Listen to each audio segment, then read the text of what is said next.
In 2020, with Minecraft 1.16's Nether update, Mojang did something unprecedented. They disrupted the game's tech tree, a tier system that has been in place from the very beginning, and that has never been tampered with quite like this. Personally, I never thought this kind of thing would happen. Mojang has been resolute on certain parts of this game's design, and there are some things they've unwaveringly never budged on. I thought this was one of the hills they'd die on. And yet, here we are today. As exciting as it is to see the new Netherite tier added to the game, this change means so much more than just a new set of gear. This decision is a massive shift in philosophy and has opened a box with consequences that reach every corner of this game we call Minecraft. So subscribe if you like what you see.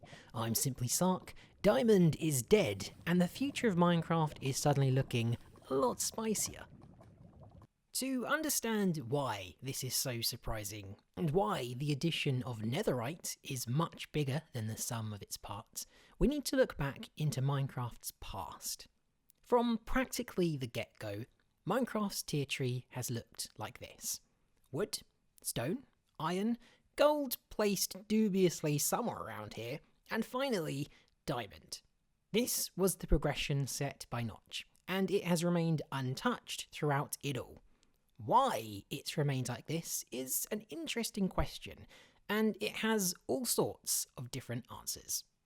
The simplest is that when something remains unchanged for long enough, people start to grow attached.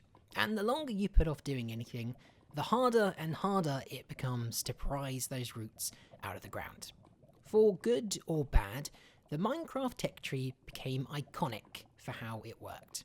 You punch a tree with your bare hands, you craft in your silly little squares, you never dig straight down, and at the end of it all, there is a shiny blue rock in a cave above lava, and it alone is the ultimate item.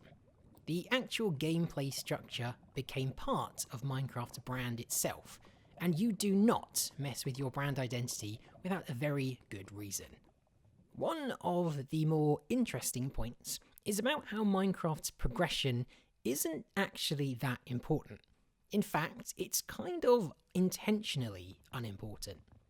The funny thing is that even though the diamond tier has always been Minecraft's highest tier, it can be laughably easy to reach it.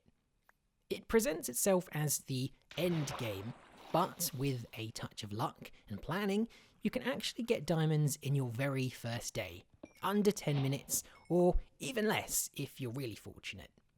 This could be seen as shallow in depth. The progression is bare bones and is over before you really start feeling it. But it's also a clever way on keeping the focus of the game where it's meant to be, player creativity. There are two kinds of feedback loops, and different people tend to prefer one over the other. The first is where people like to be told what to do, and the other is where people want to be left to their own devices. A great way of illustrating this is with vanilla Minecraft versus modded Minecraft. Modded Minecraft excels at catering to that first type of person, a heavy progression system with what can feel like an endless amount of pre-prepared activities. They're laid out for you straight out the oven, and the finishing line is miles away. It's out on the horizon, and who knows how long it'll take to get there. The satisfaction loop stems from being rewarded for completing a task, then being given a new task, over and over again. It's fun because you don't have to think much about it. Just do this, we'll treat you, then we'll give you something new to do. The reason some people don't like Minecraft and struggle to get into it is because vanilla doesn't rely too much on that feedback loop. It teaches you that you have to make your own fun goals and tasks.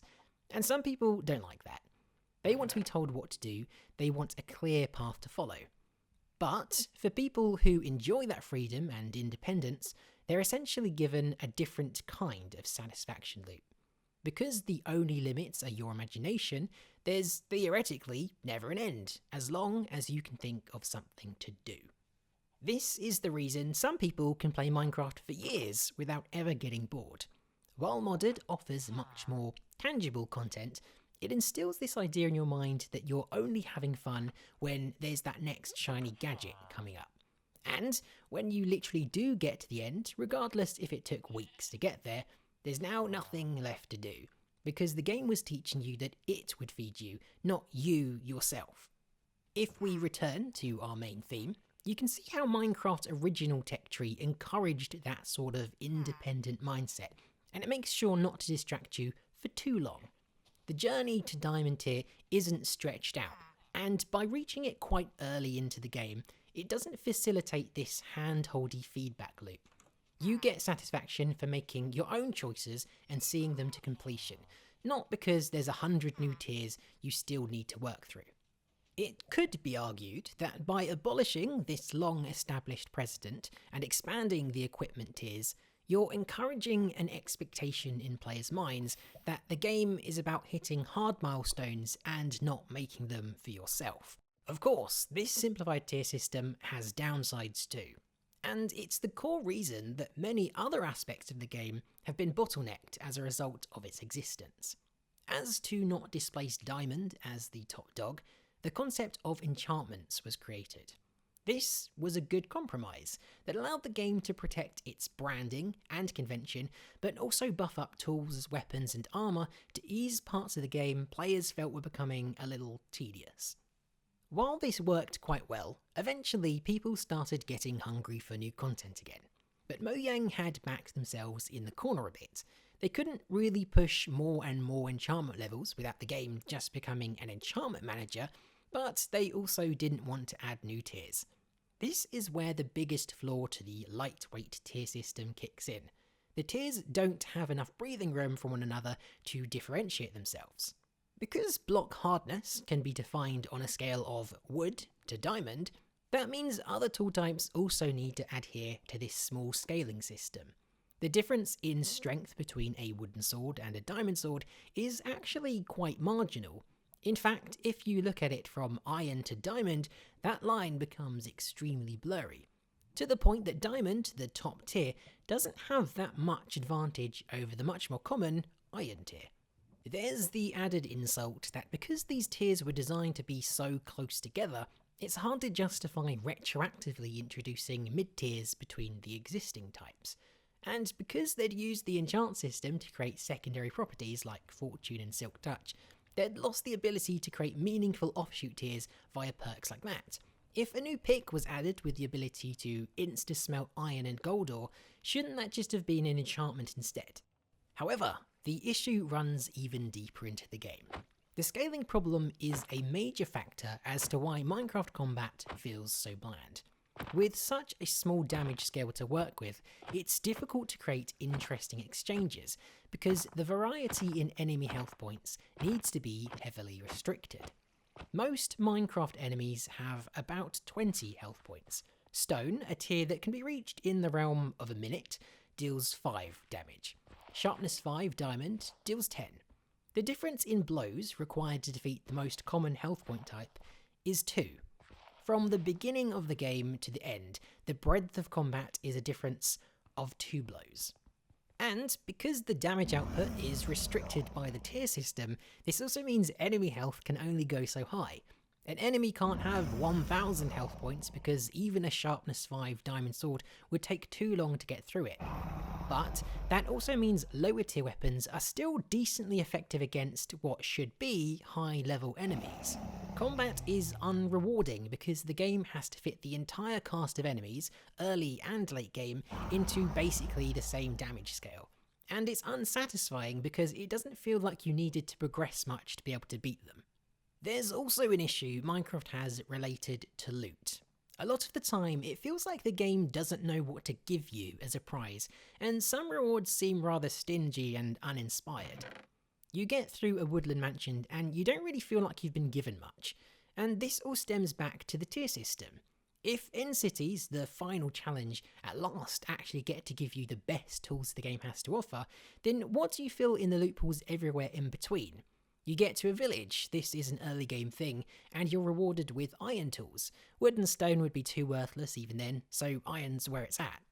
That means from the beginning of the game to the end, you basically only have enchanted iron and regular diamond as tiers until you have to start giving out the good stuff. And the loot pools really suffer because the game can't be too generous with things like dungeons, mine shafts and strongholds because they have to hold out till the end cities.